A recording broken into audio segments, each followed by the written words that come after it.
Hello सर्वांना, कसे आहात सर्वजण? मजेतच असतात. आज दिवसभर आहे ना, मी बातम्या पाहत होते, तर त्याच्यामध्ये असं आलेलं होतं की बंडू आंदेकर आणि सर्व आंदेकर फॅमिली यांना कुठेतरी समृद्धी महामार्गावरून पकडण्यात पुण्यात आलेलं आहे बघा.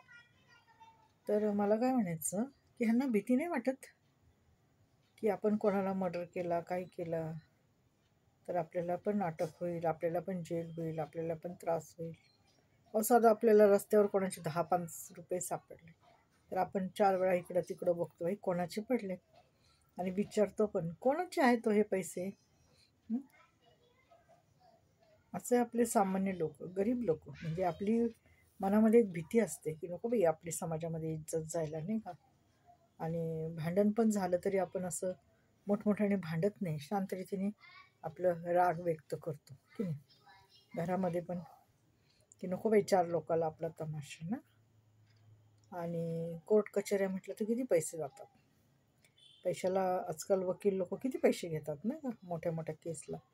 छोट्या केसला किती घेतात, तर मोठ्या केसचं काय, मर्डर वगैरेला, आहे ना.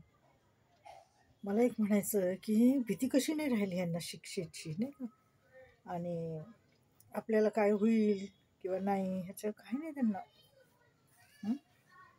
किंवा आपल्या मुलांचं, आपल्या घरातल्या मुलांचं आयुष्य बर्बाद होईल पोलीस केस झाल्यावर, हे ते. समाजात काय लोक आहेत ना, मला तर बाई भीतीच लागते बाई. आता काय होते बाई, आता काय होते, आता काय शांत राहतात का नाही हे लोक, का परत कोणाचा मर्डर करतात, काय करतात असे. त्यामुळे एक भीती बसली हो मनात. आणि वाईट पण वाटतं. देवा, मी तर म्हणते देवा ह्यांना चांगली बुद्धी दे, ह्यांच्या हातून चांगलं कार्य घडू दे, ह्यांनी चांगला माणूस म्हणून जगू दे, हो की नाही. एवढंच मी बोलते. हे कशाला अशी दुष्ट बुद्धी दिलेली यांना. आपल्याच घरातले लोक संपत चालले, तर दुसरे तर राहू द्या, पण असतात अहो भयंकर असे लोक असतात. आणि आहेत प्रॉपर्टीच्या वादावरून भावाभावात भांडणं, नवरा बायकोंची प्रॉपर्टीवरून भांडणं, पैशावरून भांडणं, मग ते कधी मर्डरच करून टाकतात बाई, आहे की नाही. त्यामुळं नको बाई मला ती प्रॉपर्टी काही, मला असं त्याचं हे नाही राहिलेलं आता, की आता तर माझं वय झालेलं आहे म्हणा, पण नको बाई आपल्याला ते 10 बाय 10ची खोली असली ना, ती आपल्याला शांत रीतीने झोप लागते त्याच्यामध्ये, हो की नाही. हे काय करायचे प्रॉपर्टी हेन तेन, 17 लफडे, एक जीवाला आहे का सुख. शांततेने अर्धी भाकर खायची, तर हे असलेलं 17 लफडे करून ठेवायचे. धन्यवाद.